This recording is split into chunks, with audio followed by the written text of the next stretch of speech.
no chat. Bruno Lenk falando que concorda Mais com o perguntas, Isaac. né? Rafinha Marzagão, futuro do futebol ali da região aí, presente também. Wagner também, que está presente, fez várias perguntas, inclusive eu vou voltar nessa pergunta do Wagner ali. Aqueles são amigos de Belém do Pará, continua com a gente. Bruno Lenk também fez uma pergunta que eu vou ler agorinha. Certeza, nossa. Isso. Ok. O Wagner ele fez uma pergunta que complementa uma pergunta que eu tinha elaborado aqui para vocês, que é a seguinte. Ele disse: outra coisa a considerar: Jesus, Buda e Maomé, não deixar uma só palavra escrita. No entanto, 4,5 bilhões de pessoas seguem ideias que foram escritas por outras pessoas, supostos seguidores. O apóstolo Paulo, maior figura do Novo Testamento, não conheceu Jesus pessoalmente. Para pensar. Então, em seguida, ele mandou que existem mais de 60 mil religiões no mundo, sendo que quase 34 mil são seitas cristãs, né? Então, minha pergunta é justamente sobre esse aspecto, mais direcionada ao Eric, mas você pode complementar também, Murilo. Como você explica o fato de haverem tantas Entendo. religiões e a sua se acerta, né? O fato de existirem religiões superiores a outras. Esse Temos processo. Vou deixar o Eric falar. uma capacidade inata do ser humano de criar ídolos. João Calvino ele afirmou assim que o coração do homem é uma fábrica de ídolos que fabrica ídolos desde a sua infância. Logo, eu acredito que o nosso coração ele foi feito para idolatrar alguma coisa. Se você não vai idolatrar a Deus, você vai idolatrar a um carro, você vai idolatrar a uma casa, ao dinheiro, ou a Ao uma futebol. pessoa, ou a si mesmo. Então, a quantidade de religiões existentes no Idolatria. mundo, eu valido pela questão da idolatria. Por isso tem muitas. Mas por que eu afirmo que a minha é a correta?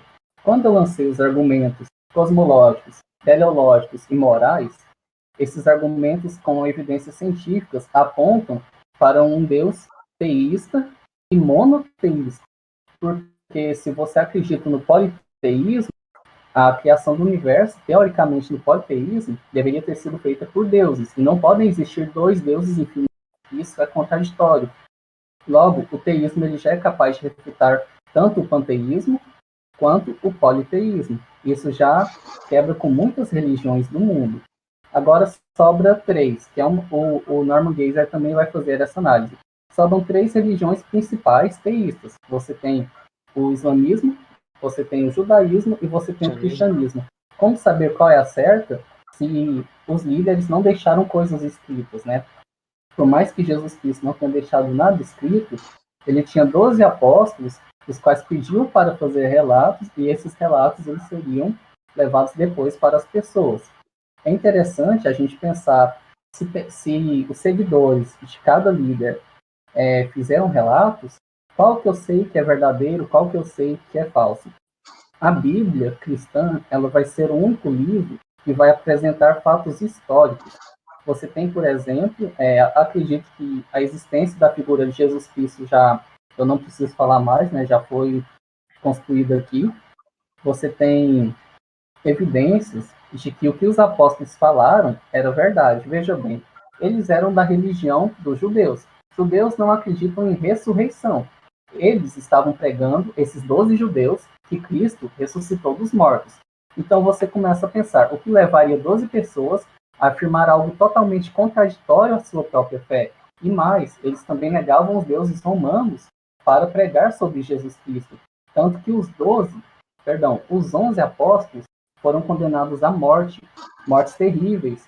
Por que você abriria mão da sua crença anterior e pregaria algo contra os sacerdotes, contra o governo, mesmo sendo ameaçado de morte, se você não acreditasse fielmente nisso? Eles deram a vida por essa verdade.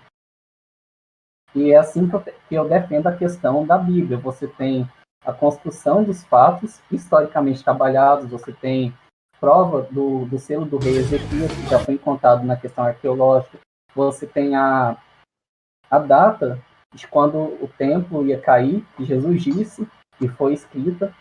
Você tem inúmeras profecias que já foram cumpridas historicamente, enquanto nos outros livros você não tem.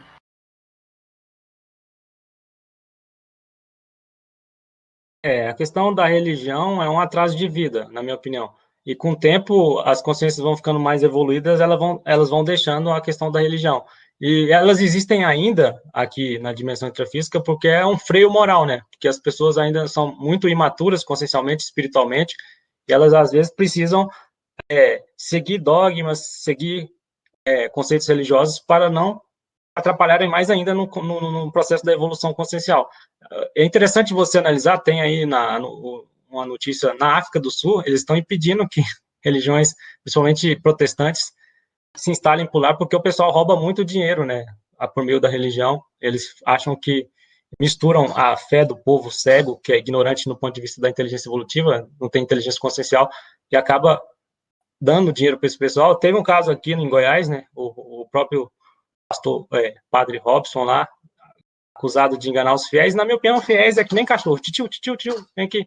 São pessoas ainda muito imaturas consciencialmente que acabam seguindo padrões totalmente antievolutivos que são enganadas essas pessoas aí que se acham mais evoluídas, né? Vocês já perceberam que as pessoas da religião são mais megalomaníacas? Vocês já perceberam esse processo?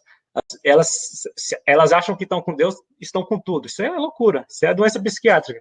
Então, toda pessoa religiosa, ela tende a ser um pouco megalomaníaca, ou então ser muito humilde, né? Fica lá na falsa modéstia. Então, esse processo de religião é totalmente evitável nessa dimensão intrafísica, mas poucas pessoas conseguem deixar de seguir isso. Eu não estou falando aqui que toda pessoa, depois de assistir esse debate, ela tem que mudar para o paradigma consciencial, mas vale refletir que tem muita coisa que não bate, né, mais, não tem mais razão de ser. Por exemplo, todo mundo hoje tem aberto a várias informações aí. Vocês queriam colocar um vídeo aí do professor Valdo. Antigamente, lá atrás, o pessoal não tinha contato, não tinha como fazer estudos mais ampliados. Então, se a própria consciência, por isso que ele colocou lá, as crianças de 7 anos estão mexendo no iPod, tudo mexendo nos celulares, isso denota consciência mais evoluída, com inteligência evolutiva, com inteligência consciencial, para não ficar perdendo tempo com questão mais atrasada como a religião, como a ciência convencional. Então, é isso que eu estou propondo aqui, que a pessoa, se ela quiser, ela pode fazer a mudança paradigmática, sair do paradigma anti-evolutivo dela, mas requer muita coragem evolutiva para isso. Ela tem que contestar e ir contra o fluxo social, porque o fluxo social é da normatização, é da robotização existencial. E quando tem robotização existencial, tem normose, tem religião, tem ciência convencional, é difícil você fazer essa ampliação. Por isso que alguns intermissivistas ficam, sim, inadaptados nessa dimensão extrafísica, porque eles estudaram na dimensão extrafísica antes de ressomarem, reencarnarem, renascerem, chegam aqui e ainda não encontraram a família consciencial deles. E no meu caso, eu encontrei em 2008. Agradeço meu amigo Alexandre Pereira por ter publicado aquele vídeo do professor Valdo falando do Jesus Cristo de forma impactoterápica e proposital. Ele é do princípio da descrença. Eu sou do princípio da descrença. Eu não admito essas crenças que o nosso amigo Eric admite cegamente. O problema é esse. Ele admite essas coisas que ele lê de forma totalmente cega.